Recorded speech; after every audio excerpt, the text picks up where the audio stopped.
মেয়ের বাবা হওয়া এত সহজ কথা নয়।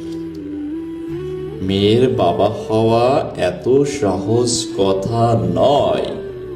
একটা মেয়েকে ভালোবাসায় রঙিন করে বড় করব, কথাগুলো খেয়াল করে শুনবেন।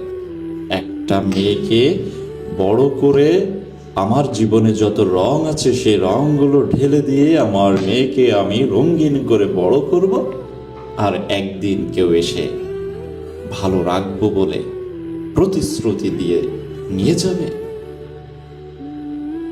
কিন্তু সেই প্রতিশ্রুতি ভেঙে কথায় কাজে আঘাত করবে, আর আমি কিছুই বলতে পারবো না। আমি বাবা হয়ে কিছুই বলতে পারবো না। যে জীবনটাকে রঙিন করতে আমার সব জীবনের রং ঢেলে দেব, সেই জীবনটাই যদি কেউ বিবর্ণ করে দেয়, সেই বাবা আমি হতে চাই না। সেই বাবা আমি হতে চাই না।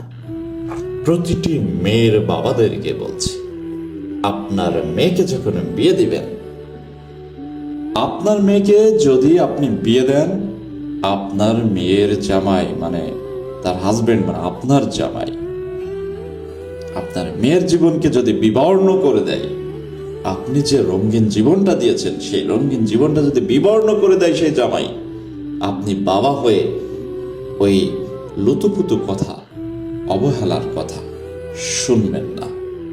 সেই জামাইকে পেদানি দিয়ে হাত পা ভেঙ্গে হসপিটালে উঠাবেন। ভাই, আপনারা কেউ করেন না করেন, আমি তো করব।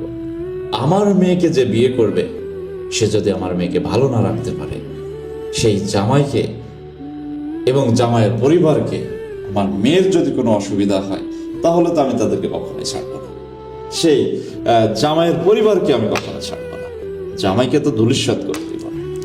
যথাই প্রতিটি বাবার আপনার সন্তানকে, আপনার ছেলেকে মানুষ করতে যতটা কষ্ট হয়েছে, একটা মেয়ের পিছনেও কিন্তু ততটুকু কষ্ট হয়।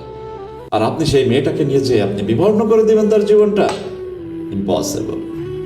এটা আগের কালের কথা, সহ্য করতো মানুষ, কিন্তু এখন নয়। আমার মতো বাবা তো কখনো সহ্য করবে না। আমি তো কখনো আমার মেয়ের জামাইকে আস্ত রাখবো না। আমি শ্বশুর বলে তার সামনে মাথা মতো করবো? No, impossible. আমার মেয়ের যেখানে শান্তি নেই, আমার মেয়েকে যারা দেখতে পারবে না, আমার মেয়েকে যারা বিবর্ণ করবে, তাদের সাথে লুতুপুতু খেলার মতো সময় বা টাইম আমার অন্তত পক্ষে হবে না। এটা প্রতিটি বাবার, মেয়ের বাবার মনোভাব হওয়া উচিত বলে আমি মনে করি। তাহলে এই সমাজে নারী নির্যাতন একেবারে নির্মূল হবে বলে আমি